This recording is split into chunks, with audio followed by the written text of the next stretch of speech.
I apologize there. Streamlab OBS kind of crashed, so now we have to restart the stream. But we're just continuing based on what we were already talking about. So we have the portions of Michigan shoreline all the way from Grand Haven down to basically Michigan City. We're going to be slammed with some very intense waves and up to 45 to 50 mile per hour wind gusts, leading to 20-foot waves there. Across portions of Lake Michigan. Like I said, it's been quite some time. We've actually seen some storm warnings out there, so I wouldn't be surprised. The beach erosion, some low-lying roads getting some structural damage, also to anything that's closer to the water, maybe some Lakeshore Drive. Lakeshore Drive flooding as well, Lakeshore flooding. And then you also have to worry about these two major interstate corridors when we do get the heavy snow coming in with the combination of 45 to 50 mile wind gusts, which is 94 anywhere from Battle Creek to Kalamazoo to here across this corridor, 131 there from Grand Rapids all the way down to Three Rivers, and also 196 all the way up to Holland, maybe Grand Haven here, down into Benton Harbor. So there's three corridors here I'm watching out for potential major treacherous travel impacts starting tomorrow as late morning hours into overnight hours on Wednesday.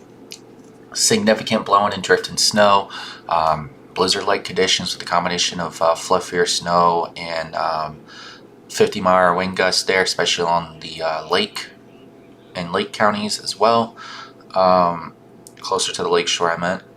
And then you have to worry about, some potential banding if we get some more northwest flow, maybe some more dominant bands setting up that could dump, inch an hour snowfall rates for a brief, maybe 3-hour grace period, with the combination of blizzard-like conditions with the winds gusting as 45 to 50 mile wind gusts.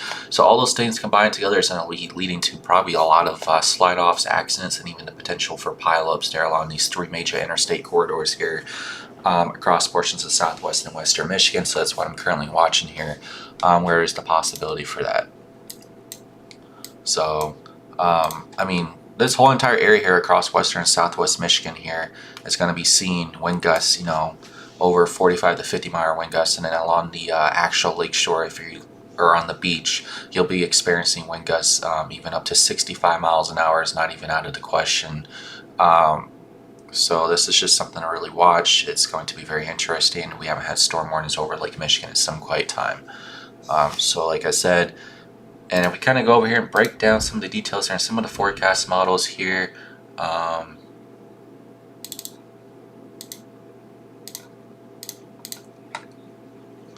Here we go with the HER model, obviously.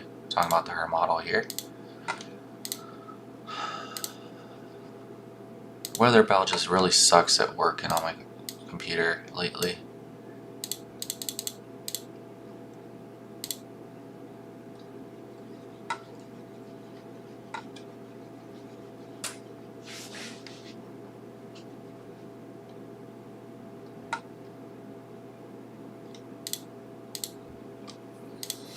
I don't think 22Z does quite make it all the way out to where I want it to be.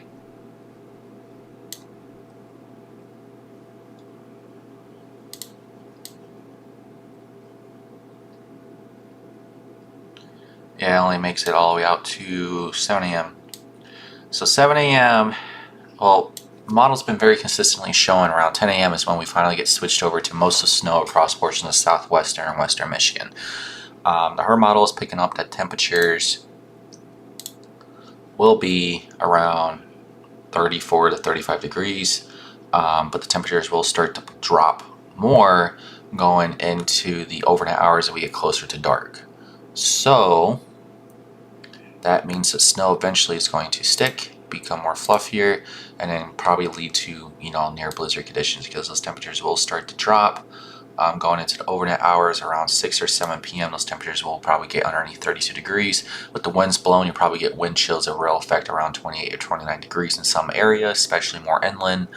But based on the HER model here, based on actual accumulation happening, and then going into the overnight hours in some areas, you could be picking up anywhere between 2 and 7 inches plus the snowfall, maybe more inland. It accumulates a little bit more because it's colder away from the lake, but you also have to put the combination of wind gusts there coming in near and on the lake itself. I mean, you're just talking about some very strong wind gusts, especially early on in the event. Even if the snow is very heavy and wet, falling late morning hours into early afternoon hours, with it just blowing around in the wind at like 40, 50 mile an hour winds with big, heavy, wet snowflakes. I mean, you're going to be talking about some very low visibility, weighing down on some of the trees, some definite transformers blowing at some power flashes as well near the lake shore, some possible power outages and stuff like that. So these are all, the combinations of strong wind gusts and, the storm warnings along the lake.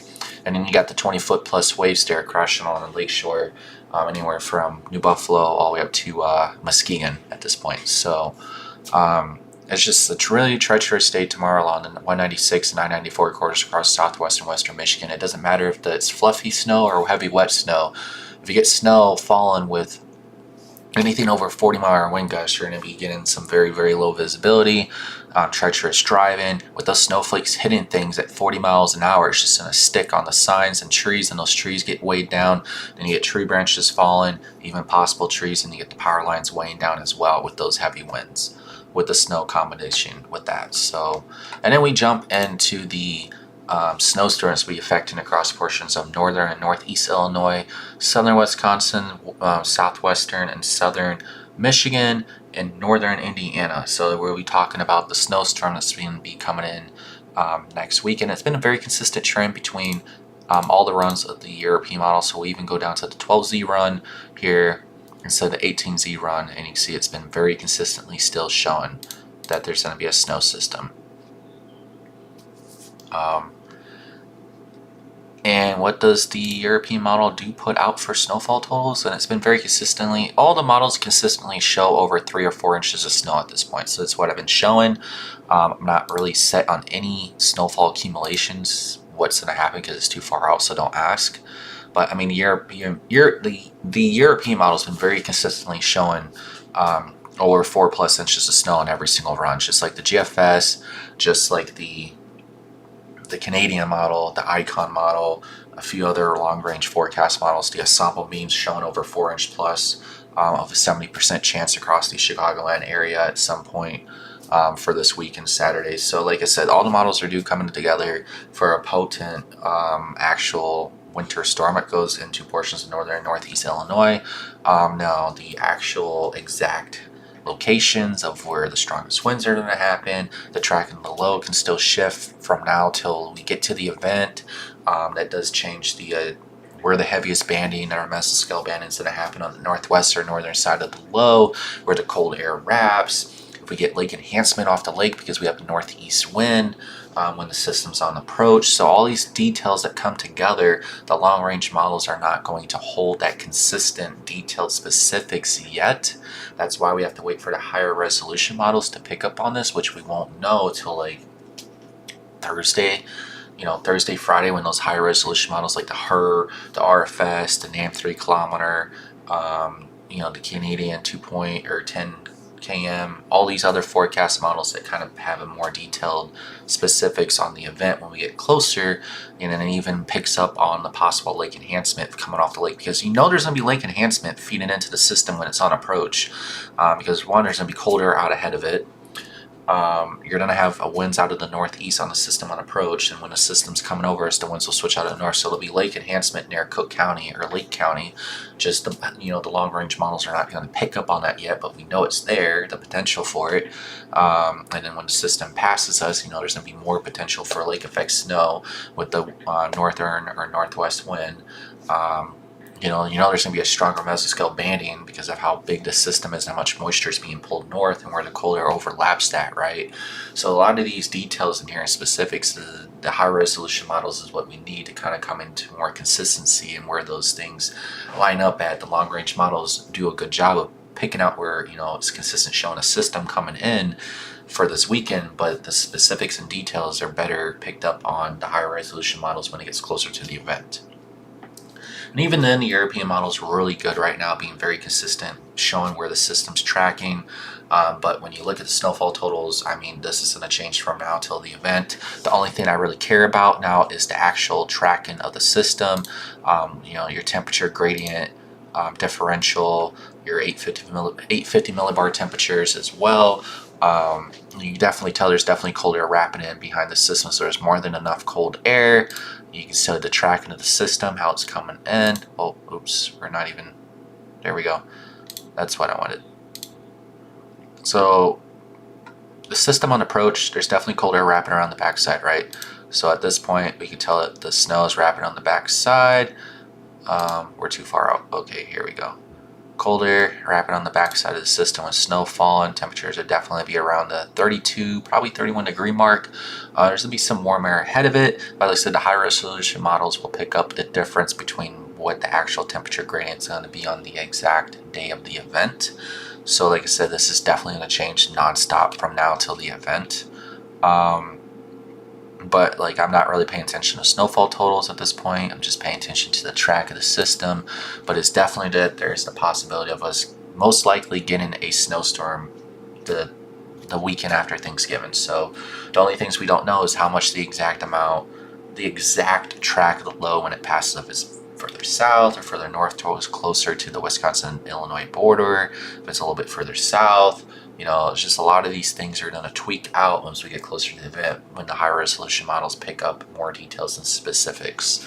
But the only thing I'm really worried about right now is the current event tomorrow, which is the storm warnings over Lake Michigan, which is causing like 40 to 60 mile wind gusts. They're going into the western Michigan shorelines there, anywhere from New Buffalo all the way up to Muskegon with 20-foot plus waves. So I mean, I'm really not bluffing here about the wave forecast. I mean, we go over here and check out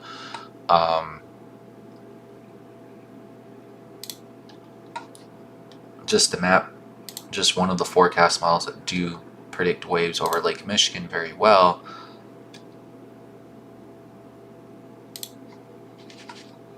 But it's not going to let me click into that either. Ah, this computer, man. There we go. Look at that.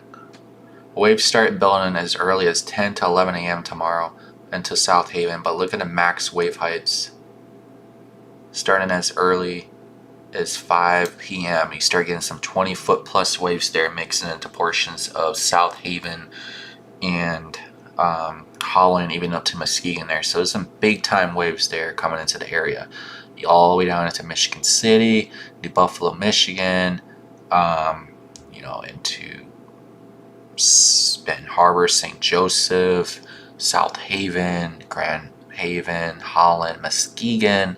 All these major towns and cities along the Michigan and Northwest Indiana shorelines are going to take a beating to the waves for the next 24 to 36 hours. Starting late tonight, they'll start building after midnight, and it'll get bigger and bigger and bigger. And I guarantee there's going to be a ton of beach erosion, maybe some collapsed roads or concrete and stuff getting, you know, taken out because of the waves.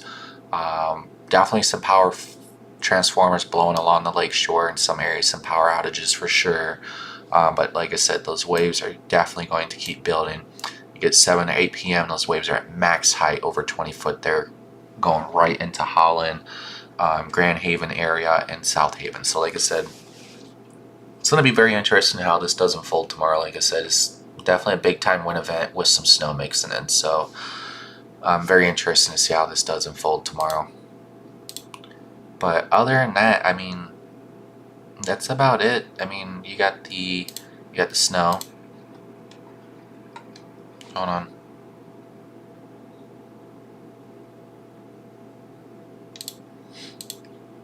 Taking forever to switch over to precipitation reflectivity here. Like, see how you get these northwest flow, you get some of these bandings in here. So as the lows pass in, there could be some connection there between Lake Superior. We get some brief northwest flow, west-northwest flow with some heavy wet snow coming in. And then you get some of these long-term bandings here, especially up there near Gaylord, Michigan, into Traverse or Kalkalska. Michigan up there is going to get some big-time lake effect banding. But our snow here is going to be the heaviest probably after afternoon into the overnight hours on Wednesday, and then it dies off. So we'll see how long we get northwest flow or how things develop. But other than that, I mean, that's our best chance for like significant lake effect snow and the event that's going to be unfolding so across western and southwest Michigan. But it doesn't matter how much snow's falling, it's the combination between snow and wind that causes treacherous travel. Like anyone can drive in no wind, light snow, or snow falling, but when you get wind, especially over 40, close to 50 and 60 mile wind gusts along 196, a west to east wind for the most part, with snow falling, heavy wet snow, you're dropping low visibility, sticking on everything, and people are going to start sliding. Like, that's how it's going to work tomorrow. So be careful when driving on the roadways, obviously. Report accidents, help people out, if they're in really bad shape, of course. But other than that, I mean, that's all the details I have to tell you, other than the snowstorm impacting us on the weekend after Thanksgiving. So other than that, stay tuned for later updates, and yeah.